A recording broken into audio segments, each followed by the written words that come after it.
ناظرین، مسیح یسوع کے نام میں آپ سب کی سلامتی ہو۔ میں آپ کی ہوسٹ کرن سرفراز توحید یا تثلیث کے اس خوبصورت شو میں ایک مرتبہ پھر آپ سب کو ویلکم کہتی ہوں۔ اور جیسے کہ ہمارا موضوع تھا تثلیث اور بائبل مقدس، اور اس میں ہم نے یرمیہ کی کتاب کو ڈسکس کیا تھا، اور آج ایک دفعہ پھر سے اسی کو ہم جاری رکھیں گے۔ تو پچھلا ہم نے ڈسکس کیا تھا ویپنگ پروفٹ کے حوالے سے، تو آج پھر سے ہمارے ساتھ بھائی سلیمان جان ہیں۔ تو بھائی، میں ایک مرتبہ پھر سے ویلکم کہتی ہوں آپ کو۔ تو بھائی، ہم نے جیسے ویپنگ پروفٹ یرمیہ کے بارے میں پڑھا تھا کہ وہ ویپنگ پروفٹ کہا گیا ہے اس کو، تو اس کے بارے میں تھوڑا سا بتائیں، پھر ہم آگے چلیں گے۔ جی بہت بہت شکریہ۔ اور ہم نے پچھلے پروگرام میں کافی اس کے اوپر گفتگو کی تھی کہ یرمیہ کی کتاب خاص طور پر گریہ اوزاری کی کتاب ہے۔ ویسے تو جب آپ حزقیل کی کتاب بھی پڑھیں گے اور دیگر کتابیں انبیاء کی، خداوند یسوع مسیح بھی گریہ کرتے ہیں بنی اسرائیل کے اوپر۔ متی کی انجیل اس کا 23واں باب، کہ جیسے ایک بچوں کو، یعنی کہ ایک مرغی اپنے بچوں کو اکٹھا کرنا چاہتی ہیں، تو وہ مسیح کہتا ہے کہ بنی اسرائیل میں نے کتنی دفعہ چاہا کہ تمہیں میں اکٹھا کروں۔ تو یہ ایک انبیاء کا گریہ ہوتا ہے، اپنی قوم کے لیے بھی اور اپنے قوم کے گناہوں کے اوپر بھی، اور اس بات کے لیے بھی کہ جب وہ سنتے نہیں ہیں خدا کے کلام کو، اور پھر جب ان پہ ہلاکت آتی ہے تو اس کے باعث انبیاء گریہ کرتے ہیں۔ یرمیہ خاص طور پر کہا جاتا ہے کہ وہ ویپنگ پروفٹ ہے، کیونکہ اس کی حساسیت اور اس کے جذبات اور اپنی قوم کے متعلق اس کے جو غم ہیں، اور نبی ہونے کے لحاظ سے بھی جو اس کے غم ہیں، اس کے بارے میں ہم جب پڑھتے ہیں اس کتاب میں تو پھر ہم اسے ویپنگ پروفٹ کہتے ہیں۔ جی بالکل، تو ہم اسی بات کو آگے جاری رکھیں گے۔ یرمیہ کی جو کتاب ہے اس میں ہمیں کافی موضوعات بھی ملتے ہیں۔ تو اس میں کچھ موضوع تو ہے برگشتگی، بنی اسرائیل اور یہودا کی برگشتگی، جیسے ہوسیہ نبی اور یرمیہ نبی نے بھی کہا کہ ان کے بارے میں بھی ذکر ہے۔ اور جیسے آپ نے پچھلے ایپیسوڈ میں بھی کہا تھا کہ باپ کو ایز اے شوہر، یعنی یہوہ خدا کو باپ بھی اور شوہر بھی اس میں کہا گیا ہے، تو اس کتاب میں بھی اس کا ذکر ہے 3 باب میں۔ تو اس میں ہمیں برگشتگی، خدا کا عہد، خدا کا غضب، اور پھر نئی بحالی کی طرف ہمیں اس میں کچھ موضوعات ملتے ہیں۔ تو میں چاہوں گی کہ آپ ان پر تھوڑی گفتگو کریں کہ اس کتاب کے اہم موضوعات کیا ہیں۔ بالکل، آپ نے صحیح بتایا کہ اس کا برگشتگی اس کا اہم موضوع ہے، اور سب سے بڑا اس کا موضوع ہے عہد شکنی۔ تو جو خدا وجہ بتاتا ہے نا کہ کیوں بنی اسرائیل کے اوپر عذاب آنے والا ہے، یا کیوں بنی اسرائیل کی عدالت ہوگی، یا کیوں بنی اسرائیل اسیری میں جائیں گے، تو یرمیہ کی کتاب میں بڑا واضح ہے کہ وہ اس باعث ہوا ہے کہ انہوں نے خدا کے عہد کو توڑا ہے۔ جب ہم شریعت کی کتاب کو پڑھتے ہیں، خاص طور پر استثناء، اور استثناء کا 30واں باب، تو وہاں پر موسیٰ جو ہے وہ بنی اسرائیل سے خطبہ کرتے ہوئے کہتا ہے، پہلے وہ کہتا ہے کہ تمہارے سامنے میں برکت اور لعنت رکھتا ہوں، تم برکت چنو اپنے لیے۔ اور پھر ساتھ میں موسیٰ نے اپنے زمانے میں ہی لوگوں کو بتا دیا تھا کہ خدا کے عہد میں جب آپ رہیں گے تو یہ ساری برکتیں آپ کی ہیں۔ سب سے بڑی برکت یہ ہے کہ یہ زمین آپ کو خدا دے گا، جو اسرائیل کی جو زمین ہے، اور اس کی ساری پیداوار خدا آپ کو دے گا، اور وہ آپ کو اولاد کی خوشی، یہ ساری چیزیں دے گا۔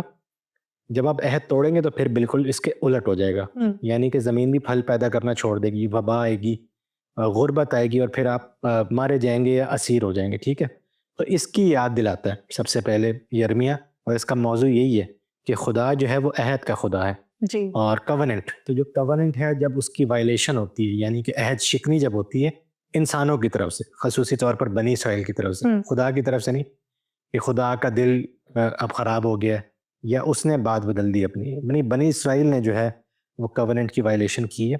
تو یہ اس کا ایک بہت بڑا موضوع ہے۔ پھر دوسری بات، جیسے آپ نے بتایا کہ خدا اپنے آپ کو بطور بنی اسرائیل کا شوہر اور باپ پیش کرتا ہے، تو اس کے اندر پھر بنی اسرائیل کی سرکشی اور خدا سے جو بے وفائی ہے اس کا بڑا ذکر ہے، اور بہت زیادہ گرافک ڈیٹیل کے اندر ذکر ہے کہ آپ پڑھتے ہوئے چونک جاتے ہیں کہ بائبل مقدس میں بھی ایسی باتیں لکھی ہوئی ہیں، لیکن ان کا مقصد یہی ہے، چونکا دینا، لوگوں کو بتانا کہ ان کے گناہ کا جو بھار ہے وہ کتنا زیادہ ہے۔ بالکل، تو اس کے اندر پھر یہ نیگیٹو، یہ اب ہم بات کریں نیگیٹو کہ عہد ٹوٹ رہا ہے، بنی اسرائیل جو ہے وہ نافرمانی کر رہی ہے، اور پھر وہ اسیری میں چلے جاتے ہیں۔ ٹھیک ہے، تو اس کے اپوزٹ پھر اس کے اندر پازیٹیو پہلو ہے۔ پازیٹیو پہلو یہی ہے کہ بے شک بنی اسرائیل نے عہد کو توڑا ہے، لیکن خدا جو ہے وہ وفادار ہے، خدا نے عہد کو نہیں توڑا، وہ اپنے عہد کو قائم رکھے گا، بلکہ اس کتاب کے اندر ہم پڑھتے ہیں 31ویں باب میں کہ خدا ان کے ساتھ نیا عہد باندھے گا، ٹھیک ہے، جو پہلے عہد سے بھی زیادہ بہتر اور پائیدار ہوگا، بالکل، اور وہ ہمیشہ کے لیے ہوگا، اور وہ خدا جو ہے ان کے گناہوں کو بھی معاف کر دے گا، اور وہ کہتا ہے کہ میں ان کی تقصیروں کو، ان کے گناہوں کو کبھی یاد نہیں کروں گا، یاد نہ کریں۔ ٹھیک ہے۔ اور پھر ایک تو خدا کی کوننٹ فیتھفلنس ہے کہ وہ اپنے عہد پر قائم ہے، پاک ہے، تو کیونکہ خدا پاک ہے اسی وجہ سے وہ بنی اسرائیل کے گناہوں کی عدالت کرتا ہے، یعنی کہ جب وہ شریعت کو توڑتے ہیں۔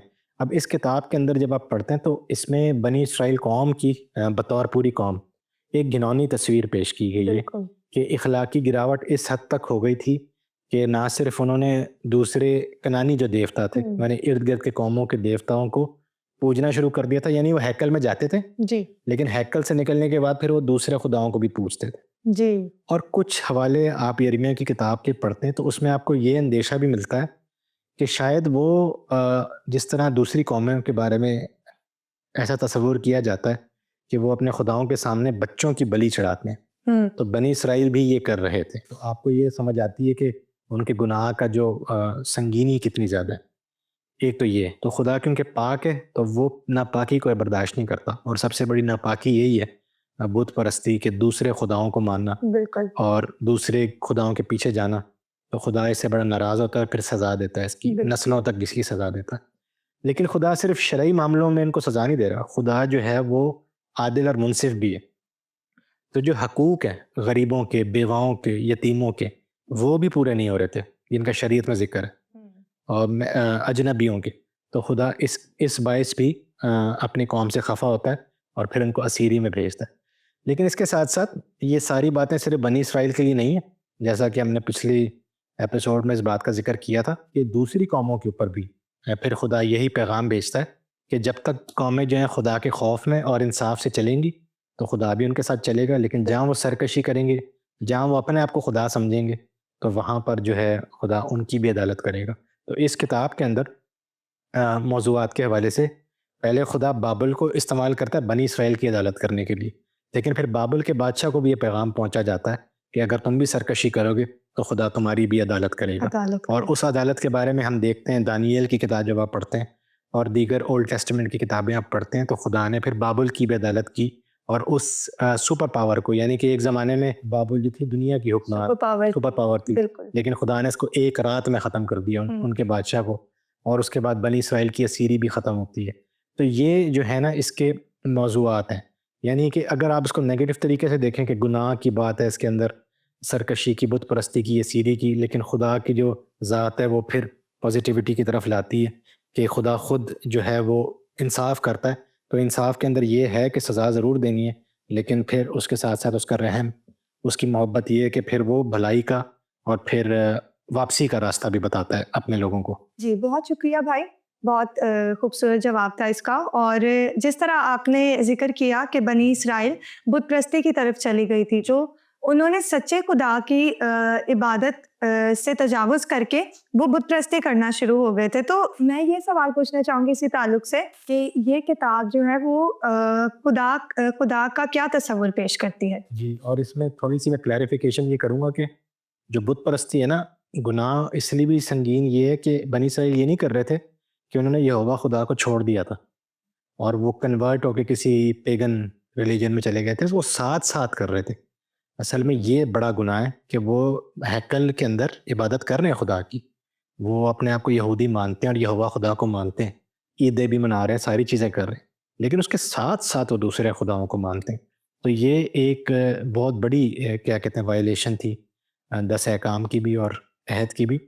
اور میں نے آپ کو جیسے پچھلی بات میں آپ کو بتا رہا تھا کہ اخلاقی طور پر، سماجی طور پر اور شرعی طور پر ناپاک تھے، تو یرمیہ کی کتاب کا ایک کمال یہ بھی ہے کہ وہ آپ کو نا کمپلیٹ تصویر پیش کرتا ہے، یعنی کہ بنی اسرائیل جو ہے اس کی جو گراوٹ ہے وہ سیاسی بھی ہے کہ بابل زور آور قوم ہے اور بنی اسرائیل کمزور ہے، اس لیے بھی چڑھائی ہوئی، اس وجہ سے بھی ہوئی کہ خدا اس کو لے کر آیا بابل کو ان کی عدالت کرنے کے لیے، یہ اس لیے بھی ہوا کہ خدا نے ان کو سزا دی شریعت توڑنے کے لیے۔ لیکن ساتھ ساتھ یرمیہ یہ بھی بتاتا ہے کہ جیسے وہ 17ویں باب کے اندر اس کی 9ویں آیت کے اندر کہ دل جو ہے وہ تمام چیزوں سے زیادہ ہیلے باز ہے، بالکل، تو اب وہ پرسنل سن کے اوپر بھی بات لے کے جاتا ہے کہ جب وہ اپنے لوگوں کو انالائز کرتا ہے کہ ایسا نہیں ہے کہ ایک طرفہ بات ہے. یرمیہ جو ہے آپ کو ایک کمپلیٹ تصویر پیش کرتا ہے کہ جب ایک قوم بالکل اپنی تباہی کی طرف ہوتی ہے تو انڈیویژولی بھی لوگ جو ہیں وہ اپنے دل کی جو خواہشات ہوتی ہیں نا اس کے وہ غلام بن جاتے ہیں, اور دل جو ہے وہ ہیلے باز, یعنی کہ اس کے اوپر وہ کہتا ہے کون اس کو سمجھ سکتا, ٹھیک ہے. تو اسی لیے یرمیہ پھر کہتا ہے کہ خدا کے کلام کی طرف یا خدا کو جاننے کے اندر ہماری فخر ہونا چاہیے, اس کے اوپر ہماری بیس ہونی چاہیے, کیونکہ دل کے اوپر بھی ہم نہیں کر سکتے. آج مغرب کے اندر جب ہم دیکھتے ہیں نا کہ بہت اچھی چیزیں, یعنی کہ سماجی انصاف بھی آپ کو ایک سرسری طور پر نظر آتا ہے, یا آپ کو اچھی چیزیں نظر آتی ہیں, سسٹمز نظر آتے ہیں, لیکن وہاں پر یہ بڑا پرابلم ہے کہ وہاں پر پرسنل فریڈمز اور سبجیکٹیوٹی جو ہے کہ اب دل کی سننا, وہ ایک پرابلم آتا ہے جو کہ پھر الٹیمیٹلی آپ کو دوبارہ گراوٹ کی طرف لے کر جاتا ہے. تو یہ کتاب آپ کو نا ہر طریقے سے بتاتی ہے کہ ایک معاشرہ, ایک قوم اور پوری دنیا جو ہے وہ کس طرح سے تباہی کی طرف جاتی ہے, لیکن پھر بچ بھی کیسے سکتی ہے. تو اپنے دلوں کو بھی خدا کی طرف مائل کرنے کی ضرورت ہوتی ہے, اور پھر عہد کے ساتھ بھی خدا کے ساتھ چلے, اور پھر سماجی انصاف کو بھی مد نظر رکھے, اور قوموں کے ساتھ جو ہمارا سیاسی چال چلن ہے اس کو بھی خدا کے کلام کی روشنی میں ہم لے کر چلیں کہ خدا کا تصور کیا ہے یرمیہ کی کتاب کے اندر. تو وہ بھی بہت زیادہ آپ سمجھ لیں کہ متحرک ہے, یعنی کہ وہ کوئی ایک تصور نہیں پیش کرتا, وہ خدا کے بہت سارے تصورات پیش کرتا ہے یرمیہ. اور وہ سارے تصورات ایسے ہیں کہ جو دونوں طرف سے, یعنی کہ خدا کی بڑائی اور اس کے بالا تر ہونا دنیا سے, اور اس کی حاکمیت اعلیٰ کو بھی پیش کرتا ہے, لیکن ساتھ ساتھ وہ خدا کی, جیسے ہم انگریزی میں کہتے ہیں نا, سافٹ سائڈ, یعنی کہ خدا کے جذبات کو بھی پیش کرتا ہے. الہیات کے اوپر یہ اکثر بحث آتی ہے کہ خدا کی ذات میں جذبات ہیں یا نہیں, بلکہ وہ ایموشنز رکھتا ہے. یہ کلاسیکل کرسچن تھیولوجی میں بھی سوال ہے, اور کلاسیکل اسلامک تھیولوجی میں بھی یہ سوال ہے, ٹھیک ہے. لیکن جہاں تک بائبل کی بات ہے نا, تو بائبل جو خدا کا تصور پیش کرتی ہے اس میں خدا جذبات رکھتا ہے, اور وہ ان جذبات کا اظہار بھی کرتا ہے. جب ہم خدا کے تصور کی بات کریں تو 6 سے 7 تصویریں میرے ذہن میں آتی ہیں. سب سے پہلے میرے ذہن میں آتی ہیں کہ خدا جو ہے وہ عہد کا خدا ہے, وہ خدا جس نے بنی اسرائیل قوم کے ساتھ اور دنیا کے ساتھ ایک عہد باندھا, کوننٹ کا خدا, ٹھیک ہے. تو کوننٹ کا مطلب یہ ہوتا ہے کہ خدا آپ سے رشتہ اور ناطہ رکھنا چاہتا ہے, اور وہ جو ہے وہ کوننٹ رکھتا ہے کہ آپ اور اس کے ساتھ ایک بائیلیٹرل, یعنی کہ آپ اس کے ساتھ کیا کہنا چاہیے, ایک رشتے میں قائم رہے. تو وہ خدا جو ہے بے شک وہ بنانے والا وہ ہے, مالک بھی ہوا ہے, لیکن اس نے ہمیں پتلیوں کی طرح نہیں رکھا ہوا, بالکل, یا اس نے کھلونوں کی طرح نہیں رکھا ہوا. ہاں یہ کتاب ہمیں سکھاتی ہے کہ کمہار کے برتنوں کی طرح وہ تشبیہ دیتا ہے, لیکن اس کا بھی وہ مطلب نہیں ہے جو لوگ سمجھتے ہیں. یہ جو خدا ہے یہ ہمیں خود مختار بناتا ہے, اور وہ اپنے سامنے ہمیں کھڑا کرتا ہے, اور اس کائنات کے اندر, اس کائنات کا جو کام کاج ہے اس میں ہمیں وہ اپنا پارٹنر بناتا ہے, ٹھیک ہے. اور خدا نے شروع دن سے ہی, جب سے اس نے آدم کو بنایا تب سے ہی اس نے ہمیں آزاد مرضی بخشی. آزاد مرضی کے علاوہ کوننٹ بھی تب سے ہی ہے. تو ایک کوننٹ آدم کے ساتھ بھی ہے, اس میں بھی یہ ہے کہ تم باغبانی کرو, اور اس میں بھی سزا ہے کہ گناہ کرو کہ تو سزا ملے گی. پھر نوح کے ساتھ یہ ساری چیزیں. اور آزاد مرضی کے علاوہ بھی اس میں مین چیز یہ ہے کہ خدا جو ہے وہ کوننٹ کے اندر اپنے ایک تعلق قائم کرتا ہے انسان کے ساتھ. تو یہ دوسری چیز ہم سیکھتے ہیں کہ ایک تصور یہ ہے کہ خدا کوننٹ کا خدا ہے جو کہ اولڈ ٹیسٹمنٹ کی بنیاد ہے. دوسرا تصور یہ ہے کہ وہ ریلیشنل خدا ہے. تو اس کے اندر خدا اپنے آپ کو, ہم بار بار ریپیٹ کر رہے ہیں اس بات کو, کہ وہ اپنے آپ کو بنی اسرائیل کا خاوند کے طور پر پیش کرتا ہے, جو کہ انسیت کی بات ہے, ٹھیک ہے. یرمیہ نبی کی کتاب جب آپ پڑھتے ہیں تو وہ کہتا ہے کہ اگر کوئی اس بات پر فخر کرتا ہے تو وہ اس بات پر کرے کہ وہ خداوند کو جانتا ہے. اور جاننے سے مراد انٹلیکچوئل نالج نہیں ہوتی کہ آپ نالج رکھتے ہیں خدا, بلکہ وہ جاننے کا مطلب وہی ہے جس طرح بار بار آپ کو ملتا ہے بائبل کی خواتین جو کہتی ہیں کہ میں کسی مرد کو نہیں جانتی, یعنی کہ انٹیمیٹ یا انسیت کی بات ہے جو آدمی اور اس کی بیوی کی ہوتی ہے. خدا ایسا تعلق رکھتا ہے اپنے لوگوں کے ساتھ, ٹھیک ہے. یہ بائبل ہمیں سکھاتی ہے اولڈ ٹیسٹمنٹ کے اندر بھی, یعنی کہ مسیح کے تجسم سے پہلے بھی اولڈ ٹیسٹمنٹ ہمیں سکھاتی ہے کہ خدا اور انسان کا رشتہ جو ہے نا وہ بڑا گہرا ہے, اور یہ کوئی صوفیانہ بات نہیں ہے بلکہ یہ بنیاد ہے. اسی لیے ہم کہتے بھی ہیں کہ کرسچینٹی جو ہے وہ ریلیجن نہیں ہے, وہ ریلیشن شپ ہے. بالکل. لیکن یہ جو تصویریں ہیں یہ ساری آپ کو پرانے عہد نامے سے ہی ملتی ہیں, کہ وہ آپ کو کہیں پر وہ آپ کو خاوند کہتا ہے اپنے آپ کو, کہیں باپ کہتا ہے, کہیں دوست کہتا ہے, اور یہ سارے رشتے ہیں انسانی رشتے.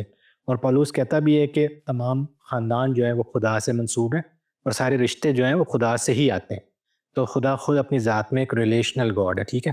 اور اسی کے ساتھ پھر ہم اس کی ایموشنل سائڈ بھی دیکھتے ہیں نا, کہ جب ایک خاوند ہے اور اس کی بیوی اس سے بے وفائی کرتی ہے, یا ایک باپ ہے جس کے بچے اس سے سرکشی کرتے ہیں, تو اس کے پھر جذبات بھڑکتے ہیں. پہلے وہ افسردہ ہوتا ہے اور پھر وہ انتقام تو نہیں کہیں گے لیکن ڈسپلن, یعنی کہ ان کو سزا دیتا ہے جو اس کے مطابق سزا ہوتی ہے, اور پھر وہ ان کے لیے توبہ کا رستہ کھولتا ہے. تو خدا کوننٹ کا خدا ہے, وہ ریلیشنل خدا ہے, اور وہ خدا جو ہے وہ ایک ایموشنز رکھنے والا خدا ہے.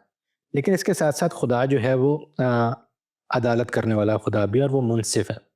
تو اس کی جو عدالت کا پیمانہ ہے نا, وہ ساری دنیا کے لیے برابر ہے. اس بات کا ذکر انبیاء بھی کرتے ہیں اور نئے عہد نامے میں پولس رسول بھی کرتے ہیں, کہ یہ صرف یہ بات نہیں ہے کہ کیونکہ بنی اسرائیل کو شریعت ملی تو وہ چوزن قوم ہے اور پھر سارے وعدے اور برکتیں ان کے ساتھ ہیں. خدا تمام دنیا کا خدا ہے, ساری قومیں اس کی ہیں, اور وہ ساری قوموں سے یہ تقاضا کرتا ہے کہ وہ جو ہے اس کے خوف میں اور انصاف کے ساتھ چلیں.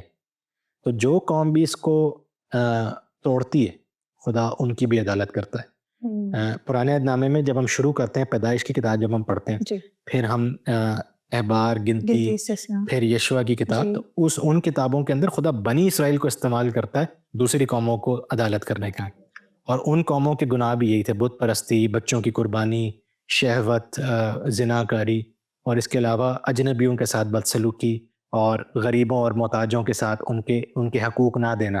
تو خدا ان کو ہلاک کرتا ہے بنی اسرائیل کے ہاتھوں. خدا ایک طوفان بھی بھیجتا ہے دنیا پر جب دنیا کے لوگ گنہگار ہو جاتے ہیں. لیکن پھر جب بنی اسرائیل خود گناہ کرتی تو پھر خدا ان کے اوپر وبائیں بھی لاتا ہے اور پھر دوسری قوموں کو ان پہ چڑھا دیتا ہے. تو خدا کسی کا طرفدار نہیں ہے. خدا کا جو انصاف ہے نا, بے شک ہمیں بائبل پڑھ کے ایسا لگتا ہے کہ بنی اسرائیل جو ہے نا بڑی چنی ہوئی قوم ہے خدا, یا لاڈلی قوم ہے جو ہم آج تک سمجھتے ہیں, اور آج بھی ہم شاید ان کو سپورٹ کرتے ہیں. لیکن بائبل کا جو اوور آل میسج ہے وہ یہ نہیں ہے.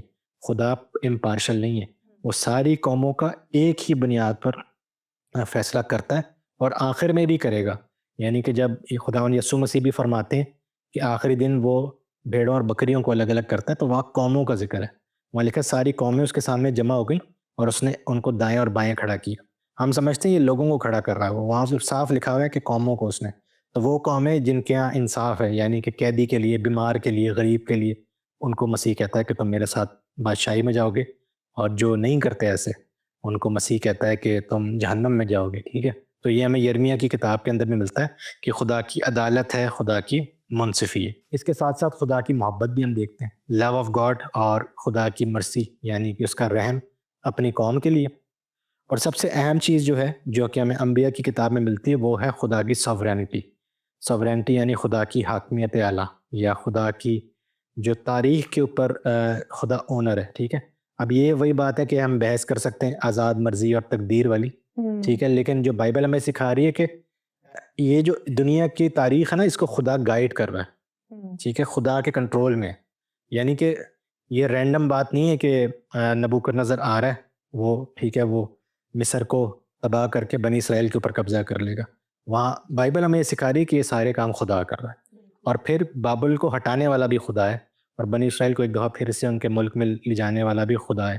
تو history is moving under divine guidance, یعنی خدا جو ہے وہ تاریخ کے دھارے کو اپنے حساب سے لے کر چل رہا ہے. ٹھیک ہے, اب اس میں آپ مان لیں کہ تقدیر اور آزاد مرضی والی جو الہیاتی یا فلسافیکل بحث ہے, لیکن بائبل تو ہمیں سکھاتی ہے کہ گاڈ از ساورن, اور اصل بات ہے بھی خدا کی سوورینٹی کی. ٹھیک ہے, یہاں پر یہ بات نہیں ہوتی کہ وہ انسانوں کو کٹ پتلی سمجھتا ہے یا روبوٹ سمجھتا ہے.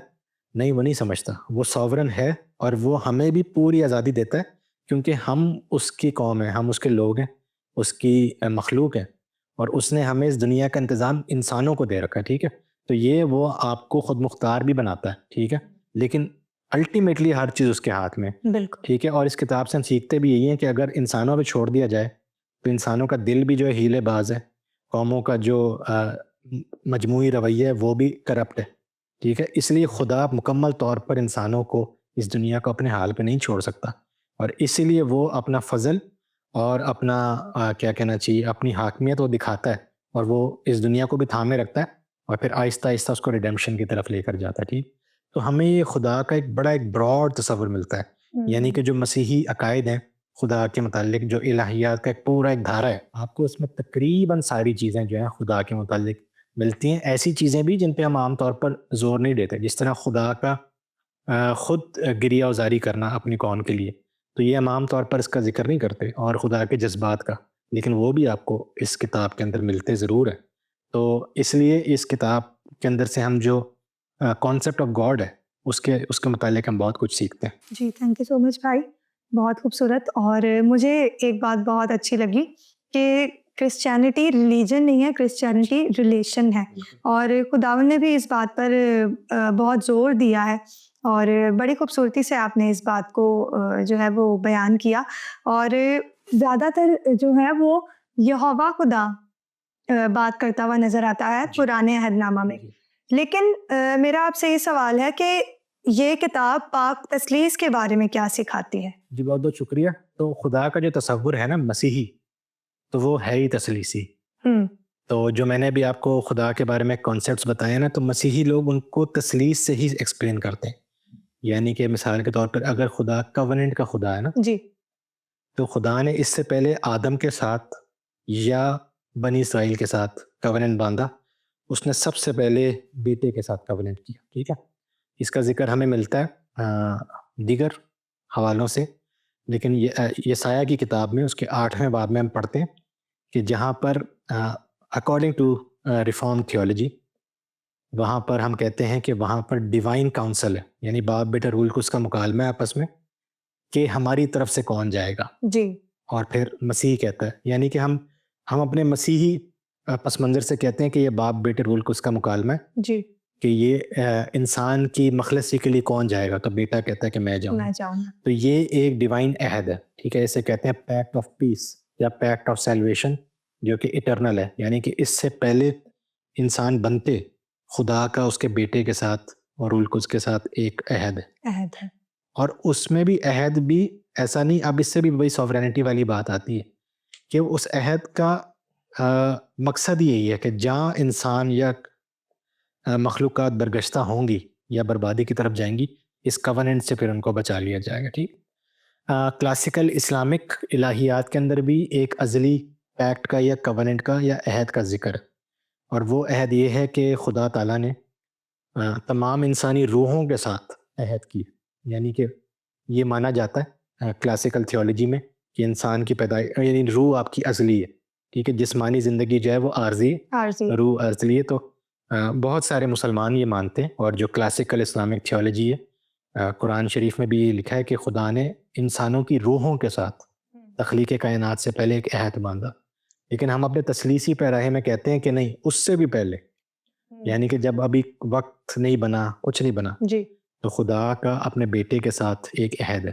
اس عہد کے وسیلے سے ہی دنیا بھی بنی، اور پھر جو بائبل کی پوری کہانی ہے، سیلویشن ہسٹری ہم جسے کہتے ہیں، تو وہ ہم اس کو تثلیثی پیراہے میں ہی دیکھتے ہیں. لیکن کچھ خاص وہ بھی ہیں حوالے ہمارے پاس یرمیہ کی کتاب میں. مثال کے طور پر یرمیہ، آپ نے صحیح کہا، اس میں یہوہ خدا کا ذکر ہے، تو اسے باپ کہا گیا کافی جگہ پہ.